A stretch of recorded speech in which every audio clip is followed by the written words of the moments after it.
Hello everyone, Mackie here, and welcome back to the channel.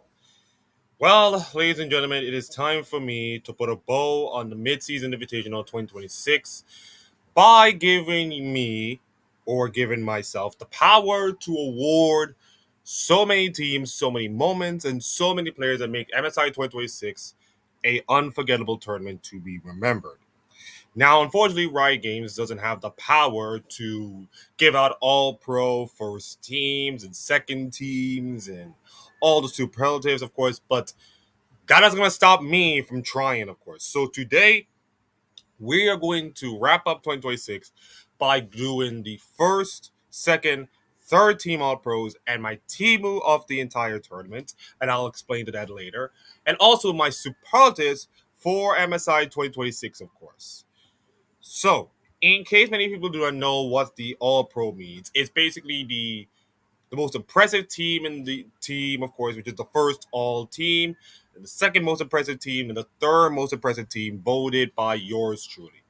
Now, some, of course, may be influenced.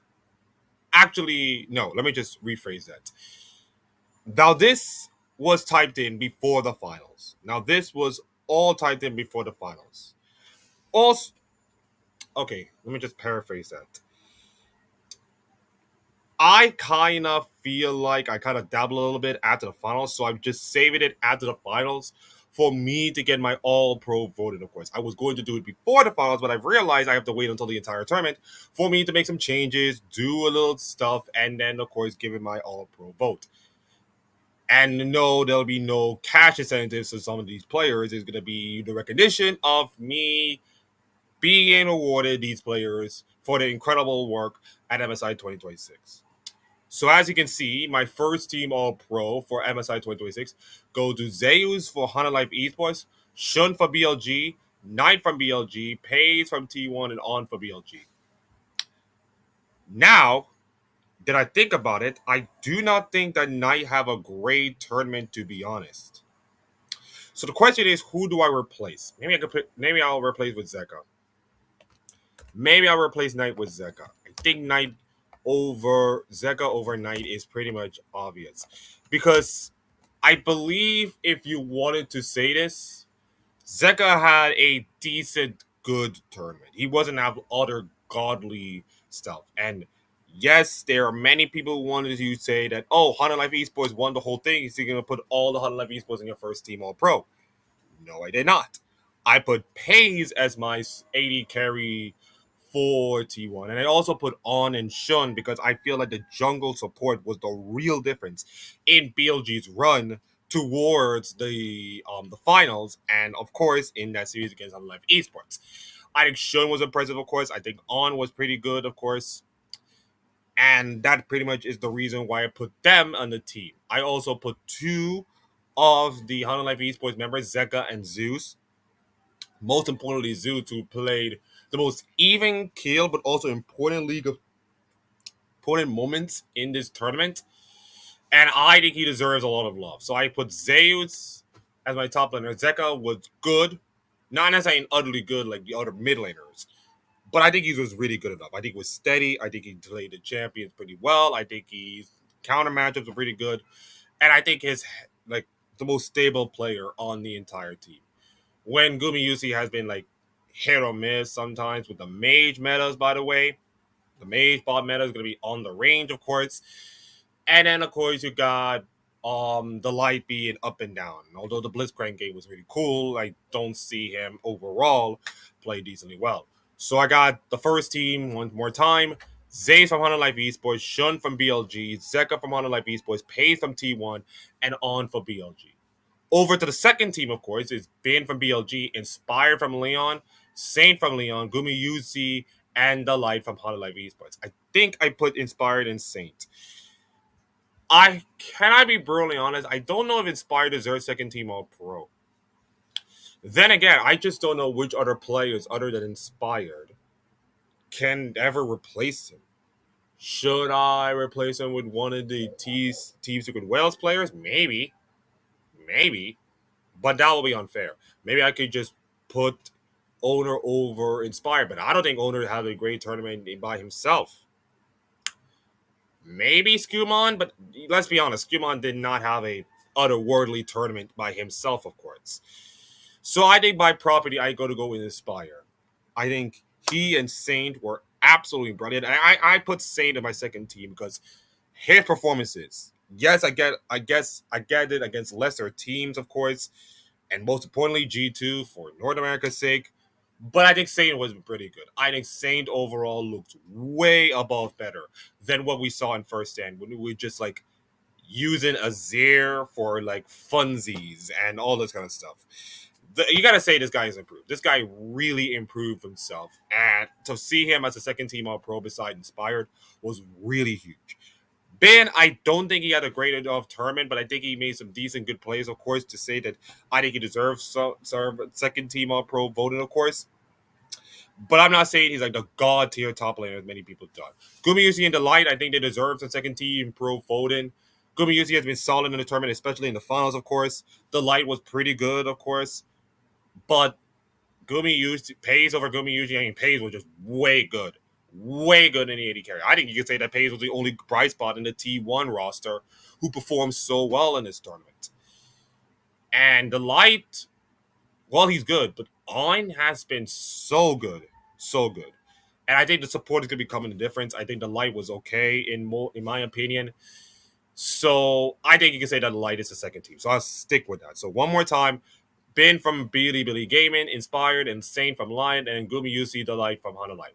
For my third team All Pro, I will go with Broken Blade G2, Owner T1, Knight BLG, Viper BLG, and then I'll put a tie between Owls and Labrov. I think Owls and Labrov put up a great tournament, of course, in the support role. I think you say that Labrov has a pretty good performance. You can say that Broken Blade have a great, you know, T1 series. You can say that. And I think you can say that Broken Blade, up to this point, was having a okay-ish tournament. But I think you can say that the T1 performance elevate that to a T. I think you can say that it's been a great performance, a great international performance by Broken Blade, all consider. And I think he deserves some love to be like the third team All Pro. Owner, I think he didn't have a great tournament in my opinion, but I don't know if any other person can unseat Owner from the third team spot. Maybe someone like Hitso, of course, who played particularly well. But I think you can say Owner is still one of the three best jugglers ever in a tournament. Knight did not have a great tournament, to be in my opinion. He was solid, which is good for a player like him. He was solid, but in order for me to like go from third tier to like first team All Pro, he has to be like god tier, absolutely god tier. Happy would have been a little bit of god tier in the finals. I think you can say that he usurped Zeka in pretty much the top first. Yeah, let me just repeat again. I think if Knight would have gone a 10 out of 10 performance in some of those games, I think you can say that he was my first team All Pro. I would have 9 of my first team All Pro. But since his performances have been like even kill, but not like godly like, I think you said third pro is fine. Viper was also good. He was not the best player in my opinion. He was more of a passenger to the solo laners carry the whole team, which is fine. I think Viper did some good performances, of course, especially when he plays like the AD carry manner, of course. And I think you can say that I believe that Viper was solid enough to be on a team.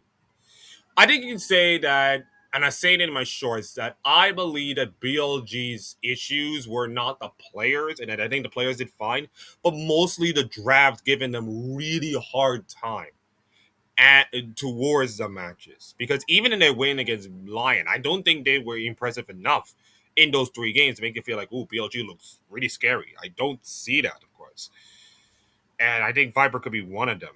So I have to put Viper in my top tier. In my third tier, by the way. So for my third team, of course, it's Broken Blade, G2, Owner T1, Knight BLG, Viper BLG, Isles, and Labrov on Lion and G2, respectively. Now, here's my explanation for this.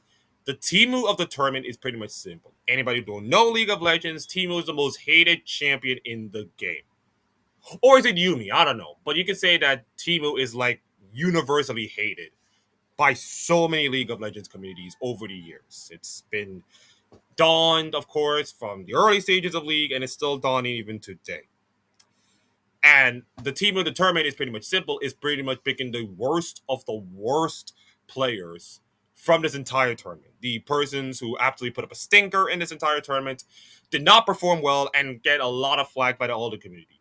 So for this tournament, I had to put Doran, who did not have a great performance, and I think the G2 series and Broken Blade single-handedly won in that series, really sealed his fate, of course, and he was not having a great time, of course. Skumon and Tian, I have them as my jungler duo, of course. He did not. Skumon did have a quiet tournament because I was expecting this Skumon to do well, like in first stand, of course. We saw Skumon in first stand pop the hell off, of course. And the Skumon in MSI was a little bit quiet, to be in my opinion. He was not great in most of some of the matches, and of course the Lion series did not help his cause at all. Maybe it's because of everything that's gone on with G2 is the reason why they performed badly, but even then, Skumon should be doing better. Tian, I think this is self-explanatory. I think for 2 games that he was the best jungler in the world, and then that crab moment, that blabber moment, really wrecked him and his entire team, and they were never recovering. So I have Tian, of course. Same thing with Jackie Love and AD Carry. Same thing. I don't need to go do that one. Toots from Furia. I expected better from Toots. I expected way better from Toots. Going 0-6 for Furia, it was not good. Not good. I was expected better from Toots, and I was expected from more from the Furia team. Consider that Furia earned their right to be in the bracket stage, to earn their right to not play in the play-ins and go into the bracket stage. And for them to go 0-6, that's just really hurts. Really hurts. Although they got the worst end of the draw being Lion, who's now a top 3 team, and now T1, of course. It did not help. It did not help their cause at all. So that hurts. And finally for Kyria, I think I can say this right now that this is Kyria's worst tournament by a mile in all of his series so far. Because when I think of Kyria in support, I was thinking, oh my god, this guy is the most crack out support ever. He can be absolutely insane. He can move the map. T1 is going to be absolutely dominant with him in the support, but I don't see him for the entire series. I don't see the brilliant carrier support that I have seen. He's been a little bit invincible in some of the cases, of course. Although you can say that pace was the reason why Carrier did well. So maybe I do not put him as much as a team of the tournament, of course. But in my opinion, I have to go with my opinion. I don't think Carrier had like a pop-off tournament that feels like he's the best support in the world. And that is not good for a high, lofty standard player like him. We expected better from this tournament, and he did not. Of course, he might be winning the Dade Award if I'm MSI. Who knows? But yeah, I think I have Carrier as my team of the tournament. So these are my team. This is my team of the tournament. Duran from T1, Skumon G2, and then Tian, of course, with TES. Toots from Furia, Jackie Love from TES, and Carrier for T1. Okay, that concludes the All Pro Awards. It is now time for the Superlatives. These are, in my opinion, the best of the best. Now, I would have added some more, but in the interest of time, I decided I don't want to bother. So I'm going to go with the bottom first and saying the most underwhelming matchup was Ben versus Durant for all the trash talk that is produced, of course, throughout this entire series. The top lane did not match blow for blow in terms of action and everything like that. Now, sure, the series went to 5 was good, but drafting was a problem. The series was kind of messy from both teams, of course.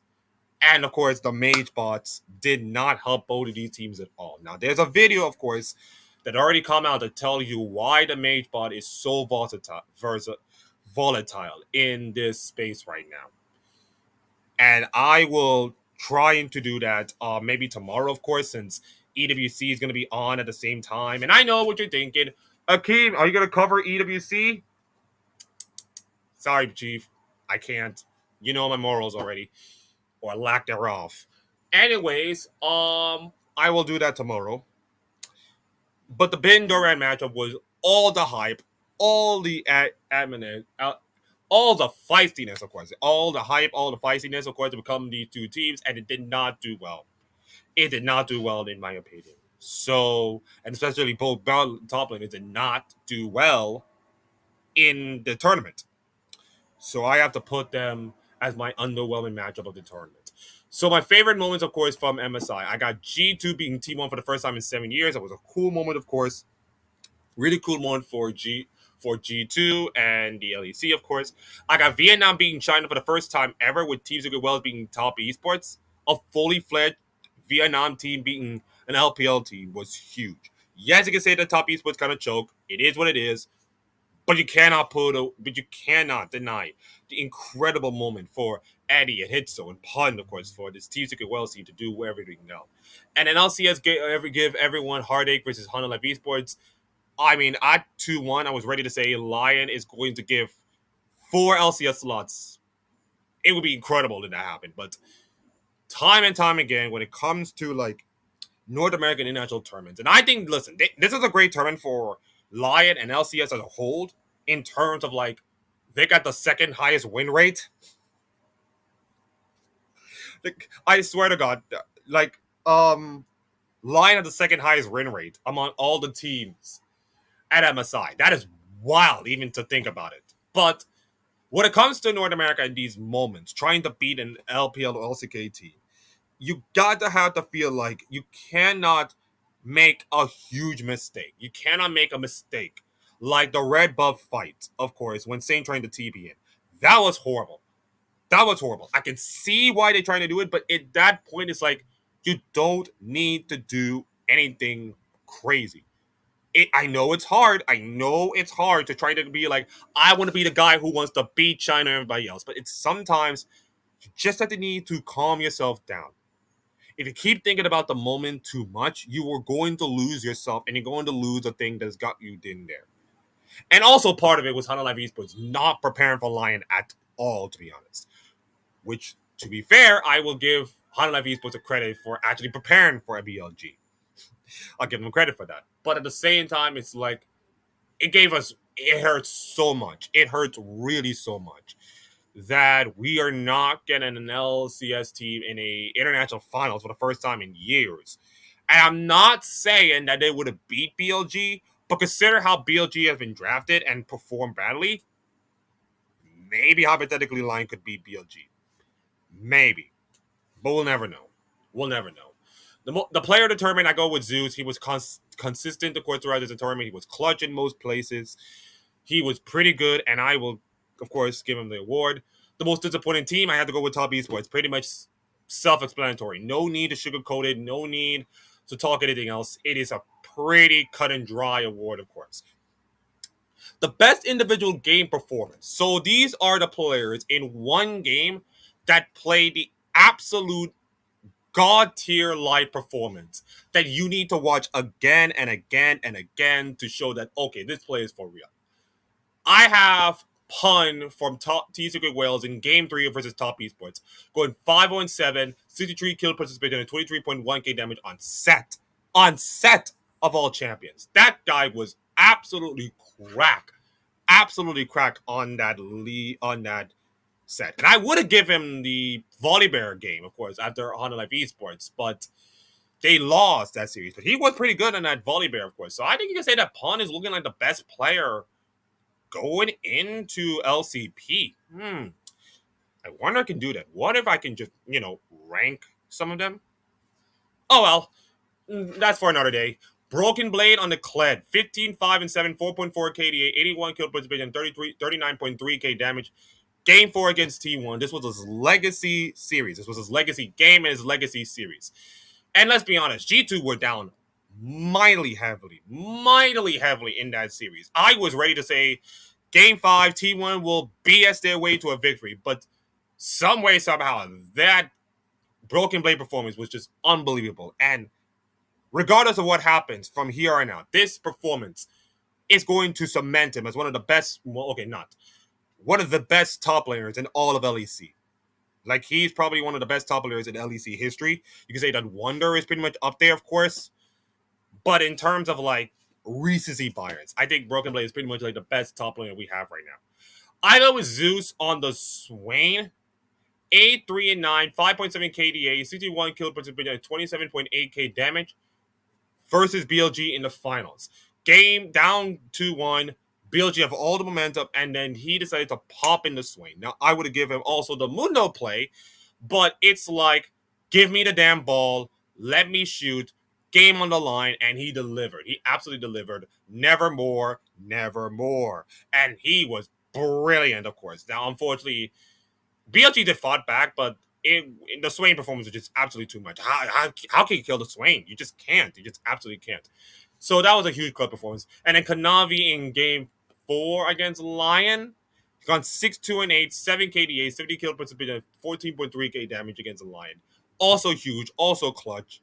And if it wasn't for those two, I believe it would have a different name on the MSI trophy. And it showcased how clutch this team was, how brilliant this team was, and yeah, that's impressive.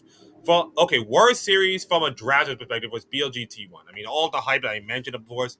I would also like to say BLG versus I think BLG versus Honda Life Esports Finals was also horrible from a drafting perspective because BLG drafting was all over the place this entire tournament. Like you can say that how did BLG ever make finals? It's beyond me. With a drafting that is just so horrible. Like if they would have drafted better in one of those games, BLG would have won this tournament easily. In fact, if BLG would have drafted better, I think BLG would have dominated this tournament. Hands behind their back, of course. But they didn't, and unfortunately, Danny have to live this for the rest of his life, I guess, or the rest of his disease, knowing that his drafting cost them a Golden Road chance. And I'm not saying that the Golden Road is hard in League of Legends, as we already come to realize, but they would have given him a chance. And now this is gonna be like they're gonna go to LPL with that what if factor, of course, not winning MSI. And how did that affect them? I don't know. But we'll find out in a couple of days, of course. Best series of the tournament. I have to go G2T1, BLG Honda Life Esports in the finals, Lion Honda Life, and T1 BLG. I think all 5 of these finals were great I think all 4 of these finals are great to watch from an entertaining standpoint, from a dramatic standpoint, and from a incredible momentum standpoint. I can say that Team Ticket Wells versus Top Esports was my other favorite best series of the tournament, but that is more of a historical moment rather than Top Esports falling apart. So in terms of like true competitive storytelling kind of stuff, these 4 series are going to be watchable. So for my best co-streamers, I go with Nigerian Initialize. Shout out to these boys. Keijo Yamata Cannon as my best co-streamers. I would like to have more like Jinxie and all kind of stuff, but I was like, nah, I don't think so. The worst part of MSI, I go with the play-ins. The entire play-ins was good, like, meh. But then again, this is what happens when you decided to put T1, the second best team in LCK, as your play-in participant. And it doesn't make the tournament feel fun. And besides, all the tournaments were 3-0. Every single one was a 3-0. It felt like it cheapened the entire experience. It cheapened the play-ins, of course. Now, what I would have done this tournament different is just take out T1 and put someone else in to make this tournament a little bit more competitive. Because I believe, in my opinion, that the LCK and the LPL should be treated with a higher enough status than being a play-in team. Like it's just not fair, of course. It's just absolutely not fair. You're just giving this team more leg room and more experience in the stage for them to prep and all kinds of stuff. It's just like prepping station. So I think this MSI play-ins were just the absolute worst. So I get the plays for the tournament with the Broken Blade Kled 1v3 against T1. You got the Page Pet K in Pentakill. I should put Pentakill, supposed to spell wrong. There you go. Against G2, which matters not, but it was still cool. The Saint Charming finish where they go around the player and just charm that person. And that was incredible. Incredible stuff by Saint. And then Shun with the jungle steals. All those jungle steals. Hugely important jungle steals. I think it was in the finals, of course. He made some incredible jungle steals, so that was huge, of course. Best players in the losing calls. Pawn for Hydrogen Live Esports in game 2. I go with Pace in the game 4 series with Caitlyn, he was literally carrying the C1 team all the way until he wasn't. And then Owls for 100 Life Esports in game 4. He was brilliant on the pike. He was brilliant on that pike. I think you say that Owls was the best tournament player throughout this entire team. I think you could say Saint, Dokla, and Owls were like the 3 best players on this entire tournament. And yeah, I think that is incredible to watch. So yeah, that concludes all the superlatives, all the first team all pros, and I believe that concludes my coverage for the mid-season Madness 2026. As we look one more time of Honda Life Esports lifting the trophy in Daejeon in front of all their fans. It has been a pleasure covering the midseason invitational with you guys, and it's been an honor to do that. I said it again. I already said it yesterday, but it's been a pleasure to do it. Of course, now that this whole thing is over, we got EWC, of course, but also the regular season League of Legends on the road to North America and Worlds begins now. It begins freaking now. And I will be covering some of the best moments, of course, from the weekly recap, of course, the highs and lows, the T-moves, and all that kind of stuff throughout the tournament. And of course, I will tell you some historical stuff about Worlds, of course, in my series Road to Worlds, I guess. I'll figure it out. I'll figure it out. But hey, listen, thank you all for watching. Like, comment, subscribe. We are closer to 100 subscribers. Yes, we are 93 subscribers, but we are closer to it. So if you subscribe for more League of Legends stuff, I will be gladly appreciated. So anyways, thank you all for watching. Drink water, get your pets neuters, love each other, grow some trees, and enjoy yourself. Walk good in the name of the Lord. And I will see you all next time.